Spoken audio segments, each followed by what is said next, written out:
ये आपका आंकलन है, लेकिन सर जब मैं आपके प्रोस्पेक्टिव को सम अप करूं तो मैं और दो चीजें आपसे जानना चाहूंगा, क्योंकि आप डायरेक्टली बहुत सारे देशों के अंदर घूमे हैं, वहां पर अपने लेक्चर्स दिए हैं, UK, US, Indonesia, China, Singapore, New Zealand, Bangladesh, Tanzania, Kenya, ये सारे वो देश हैं जहां पर आपकी बात को पत्थर की लकीर माना जा रहा है। वहां जो ग्लोबल मीडिया है वो इस वार्ता पर काफी ज्यादा उम्मीद लगाए हुए था, और अब खबर यह है कि 15 से 20 के दरमियान कुछ और अनटवर्ड हो सकते हैं। इंटेलिजेंस रिपोर्ट, मीडिया रिपोर्ट बड़ी चीजें बता रही हैं।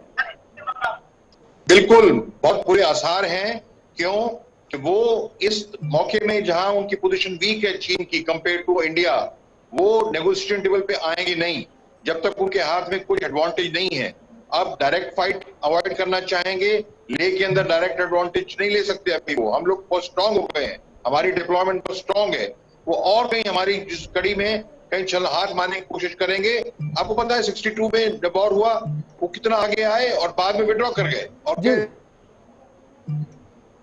चलिए, लिंक डाउन हो गया, फटाफट से चलते हैं। ब्रिगेडियर अखिल दीक्षित सर, ये जो वार्ता हुई 5-8 घंटे, 2-3 घंटे की वार्ता हुई, उसके बाद ज्वाइंट स्टेटमेंट आया, उसके बाद जो सिचुएशन बन रही है, जो हमें लग रहा था कि पीस विल प्रिवेल, क्या अभी भी आपको उम्मीद है कि जिस वार्ता को लेकर हम आगे बढ़ना चाहते हैं, ऐसा लेवल टॉक्स करना चाहते हैं, या अभी रहमत बताएंगे कि आज भी बैठक हुई है, ये जो सारी चीजें चल रही है बैक टू बैक, क्या अभी भी आपको कोई उम्मीद है कि चाइना अपनी रिज लाइन को छोड़कर पीछे चला जाएगा, वो 4 महीने पुरानी पोजीशन को रेस्टोर कर पाएगा? देखिए, ऐसा है, कोई भी बातचीत होती है डिप्लोमेटिक लेवल पे, उस पे वही आदमी जीतता है जो मिलिटरली स्ट्रांग हो। वो वही उसकी बात जो है वो मानी जाती है। अभी हालात ऐसे हैं कि चाहे चाइना हो चाहे इंडिया, दोनों ने जो गेन्स अपने कर लिए हैं, तो कोई भी देश जो स्ट्रेटेजिक और ऑपरेशनल गेन्स कर लेता है उनको आसानी से छोड़ता नहीं है। इसलिए ये एक बातचीत या 2 बातचीत में अगर आप समझते हैं कि ये सुलह हो जाएगी, मुझे नहीं लगता इतनी आसानी से होगी। आज के दिन जो उन्होंने टैक्टिकल गेन्स करे, जो स्ट्रेटेजिक गेन्स करे हैं, उन्होंने अपने हाईवे G219 और सीपैक को जो डेप्थ प्रोवाइड करी है, उसको वो आसानी से छोड़ेंगे नहीं। जैसे जब सांग प्लेन्स में है, चाहे उसमें हो, उसके साउथ में 2-3 जगह, हमने जहां टैक्टिकल और हमने जो स्ट्रेटेजिक बल्कि ऑपरेशनल मेजर गेन्स अचीव करें, उसको भी कोई सवाल ही नहीं पैदा होता आसानी से छोड़ने का जी। एक ही सलूशन अब रह गया है कि दोनों देश बातचीत करें और डीएलिनिएट करें, एलएसी को ईयर मार्क किया जाए वेरी क्लियरली, जिससे आगे की डिस्प्यूट्स को अवॉइड किया जा सके। आज के दिन मुझे और कोई तरीका नहीं लगता। इसमें चाइना की सहमति बहुत जरूरी है, क्योंकि पहले भी एक्सचेंज ऑफ मैप्स के लिए इंडिया तैयार था।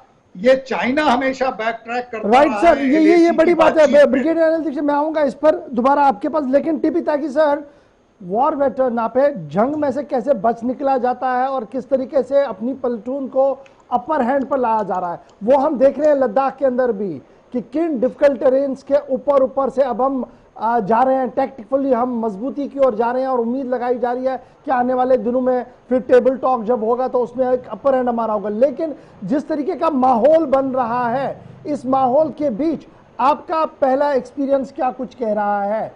क्या टॉक्स के जरिए से मसला हल होना है, या टॉक्स के ऊपर भी जो शॉर्ट लिमिटेड वॉर की बात हो रही है 5 से 8 दिन की हो सकती है, वहां की ओर हम जा रहे हैं? सर देखिए, लिमिटेड कॉन्फ्लिक्ट को नहीं रोका जा सकता। क्या हम ब्लैक टॉप को लिमिटेड कॉन्फ्लिक्ट नहीं कहेंगे? या आज फिंगर 4 हायर रिज के ऊपर हिंदुस्तान की सेना ने कब्जा कर लिया, क्या वो लिमिटेड कॉन्फ्लिक्ट नहीं था? 3500 किलोमीटर लंबी लाइन में हर मीटर के ऊपर सिपाही को तैनात नहीं किया जा सकता। लिहाजा हो सकता है कि किसी 1-2 जगह चाइना बदतमीजी करे, लेकिन हम उसका जवाब देने के लिए फिलहाल तैयार हैं। मैं बताना ये चाहता हूं सर कि जो रशिया में ये समझौता हुआ है, अगर लोग ये समझें कि ये हिंदुस्तान और चाइना के बीच में समझौता हुआ है, मुझे नहीं लगता कि ऐसा है। ये समझौता रशिया ने कराया है। डिप्लोमेटिक लाइन्स ऐसी होती हैं कि उन्हें in between the line and with magnifying glass पढ़ना पड़ता है। रशिया ने कहा कि मैं मध्यस्थता नहीं करूंगा जब तक दोनों देश नहीं कहेंगे, मगर मध्यस्थता उसने की। और क्योंकि इसलिए की कि कहीं अगर ये मध्यस्थता नहीं हुई, अगर इनमें युद्ध हुआ तो हिंदुस्तान अमेरिका के और ज्यादा करीब आ जाएगा। अब यहां से समझ लीजिए, अगर युद्ध होता है तो अमेरिका का हिंदुस्तान के साथ आना निश्चित, और रशिया का अगर युद्ध हुआ तो हम करेंगे नहीं, चाइना ने किया तो चाइना के खिलाफ जाना निश्चित। और अगर दोनों सुपर पावर इस कंट्री के खिलाफ गए तो उसकी हार भी निश्चित। लिहाजा हमको तो प्रोस्पेक्ट ये लगते हैं कि अच्छा हो, युद्ध ना हो। और जैसे कमांडर भूषण ने, ब्रिगेडियर दीक्षित ने कहा, हमारी ये पहली शर्त ये होनी चाहिए कि जो भी आप कहते हैं, जो भी सिचुएशन है, उसको मैप के ऊपर साइन कर दिया जाए और वो मैप एक्सचेंज कर लिए जाए, ताकि ये प्रॉब्लम आगे के लिए ना बनी रहे। लेकिन एक चीज बड़ा इंपॉर्टेंट है, आपने बड़ा अच्छा कहा कि मैप दें। 22 बार तो देने की कोशिश की गई, एक बार भी उन्होंने लिया नहीं। ये तो बड़ा एक टेक्निकल सवाल है। और फिर जिस लाइन को हम टॉक करते हैं वो लाइन वो मान रही है। मैं आपके पास आने से पहले सीधे पहले डॉक्टर भूषण साहब आपके पास इसलिए आऊंगा, बड़ा इंपॉर्टेंट ये है, कल की मीटिंग को जब डिकोड करने की हम कोशिश करते हैं, और जैसे टीपी त्यागी साहब ने कहा कि जनाब मैग्नीफाइड ग्लास लगाकर हर एक लाइन को और हर एक वर्ड को बड़ी माइन्यूटली देखना पड़ेगा। वर्ड एंड लाइन को छोड़ते हुए जो खबरें बाहर आई कि डॉक्टर एस जयशंकर ने 2 सवाल टेबल पर रखे, एक ये कि हालात खराब किसने किए और क्यों हुए, और दूसरा इतनी फौजें चाइना की तरफ से डिप्लॉय क्यों की गई। दोनों जवाब नहीं आए, दोनों पर खामोशी हुई। डिप्लोमेटिक लाइंस में खामोशी क्या कुछ कहती है, हाँ या ना, या आप कहते रहिए जैसे आपने कहा कि ये तो टेबल टॉक था, मजबूरी थी, हमने कर ली आई वॉश के लिए, क्या ये वो था? ये बिल्कुल वो था। बात ये है, अगर हमने जो 29-30 अगस्त को ब्लैक टॉप, हिल टॉप जो चीजें हमने ली हैं, हम हायर से बेटर सिचुएशन में आए हैं। बाई चांस अगर हम उस सिचुएशन में ना आते तो ये जो कल टॉक्स हुई है 10th को, ये चीन मान जाता। क्यों? एडवांटेज उनके पास में है, वो मान जाएंगे। अभी उनके पास एडवांटेज नहीं है, इसलिए वो मान नहीं रहे।